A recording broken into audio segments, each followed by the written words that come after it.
Next at the movies, can you believe that Mozart was attacked because his music had too many notes?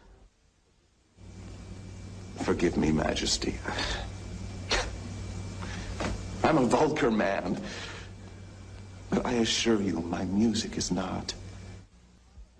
Our next movie is named Amadeus, and it's one of the most brilliant balancing acts I've ever seen on film. A wonderful combination of music and passion, history and soap opera, sex and scandal, genius and despair. And that's a pretty good list. The movie tells the story of Wolfgang Amadeus Mozart, a composer who seemed to create classics almost effortlessly, from the point of view, anyway, of another composer whose work took a lot more effort and was a lot more ordinary. Yet the rival composer, named Salieri, was torn between jealousy and admiration, and we can see that in this scene where Mozart is taking requests from his fans, and Salieri, disguised in a mask, asks for his own music to be played.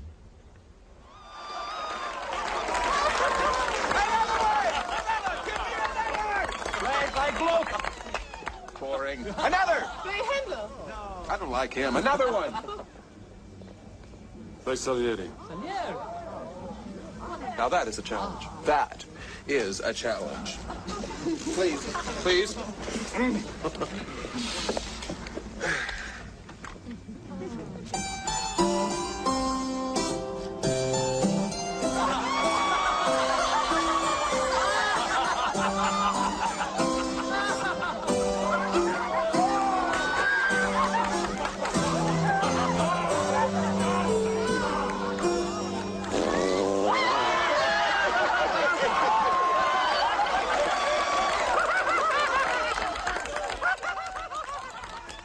Go on.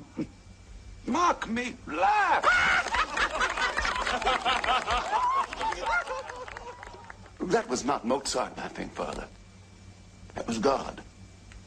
That was God laughing at me through that obscene giggle.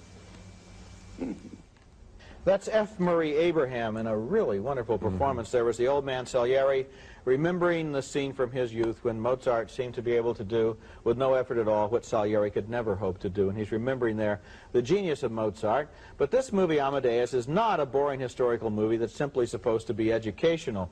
I doubt very much, really, that it's even interested in being accurate about the factual life story of the real Mozart. This movie is about his spirit, and you can see that in this elegant scene where Mozart and the Emperor Joseph II debate the subject of a controversial new opera named Figaro.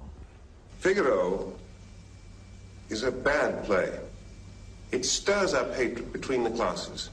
In France, it has caused nothing but bitterness. My own dear sister, Antoinette, writes me that she is beginning to be frightened of her own people. Sire, I swear to your majesty, there's nothing like that in the piece. I've taken out everything that could give offense. I hate politics. I'm afraid you're rather innocent, my friend. In these dangerous times, I cannot afford to provoke our nobles or our people simply over a theater piece. But Majesty, this is just a frolic. It's a piece about love. Love. Again. And it's new.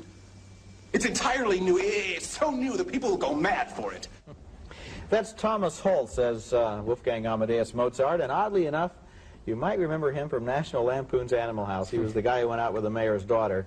Amadeus was directed by Milos Forman, the same man who directed Hair, and I think that's a significant connection because Hair was about the hippies who shocked middle-class America in the 1960s, and Amadeus is about another anarchic free spirit who did the same thing in 18th century Vienna. Mozart even looks a little like a hippie in this movie. Forman seems willing to make him look a little bit more modern than maybe he should. His wigs aren't quite as white and powdered as everybody else's, and one of them even looks a little pink and slightly punk.